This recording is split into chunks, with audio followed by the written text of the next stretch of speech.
finally made it back. As you can see, my train table's about the same as it was when I left you a year ago. Maybe I updated a little before then, started doing some wiring, but it's been a little slow. I haven't been very motivated. My son stopped playing with it, and it's just been kind of hard. I don't know whether he stopped playing with it because I stopped doing stuff with it, or if he just stopped playing with it because he's outgrowing it. I don't know. But I decided I've made it this far. It's time to get moving and get this thing back up and running the way it's supposed to be. I put this much time, money, and effort into it. You know, why let it sit there? As you can see, the only thing that's happened is, well, packing peanuts.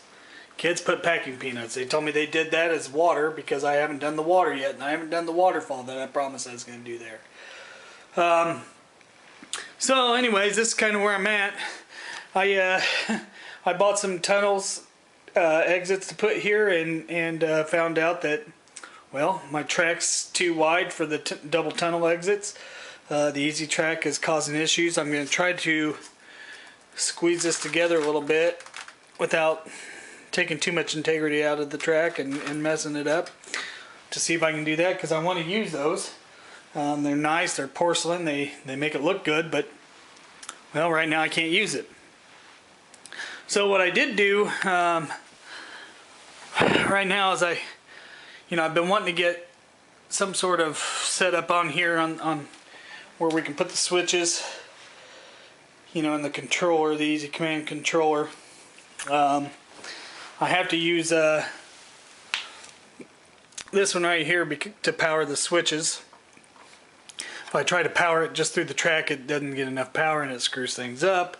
And I'm not an electrician. I don't know anything about the power of these things and what needs to work where. So right now I'm just using that to power the track, or power the switches. Now, one thing I was going to do is I was hoping to bring the wires back like this, make a little groove here with a router, so the wires could come up through. But if I do that, then the direction where the words are will be backwards.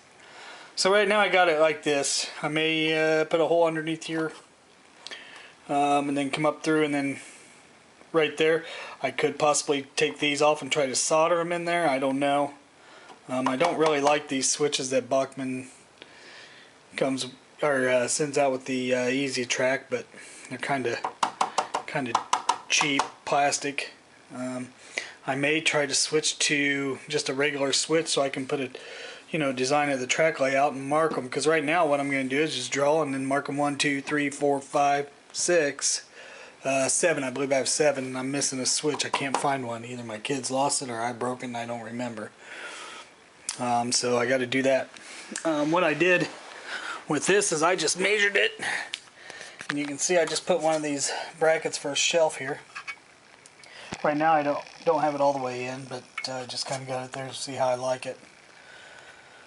And then I just slid it so it would go underneath the lip of that, the table itself. So it looks really nice. Sits in there really nice, and that's what I did with that. And I'm pretty sure I showed you, but this is kind of what I've done with my wiring so far. With Bachmann, I've had to use these extensions to bring the wires from the switches over, so I've just kind of got them up there right now. Not the best job, but it'll work. So that's kind of where I'm at. We're going to try to do a little more with this wiring, figure out what I'm going to do here. And then I'm going to start taking some little pieces. I've got the stuff to do the scenery, so I'm just going to start. I'm going to start with something like this maybe, and practice on it. See how grass and stuff turns out. I think I was going to make this kind of like a snow-capped mountain, but I think I'm going to paint it and put some trees on it. So that's kind of where we're at. I hope you're enjoying them, and I'm sorry it's taking so long, and I'll get back with you as soon as I can. Thanks.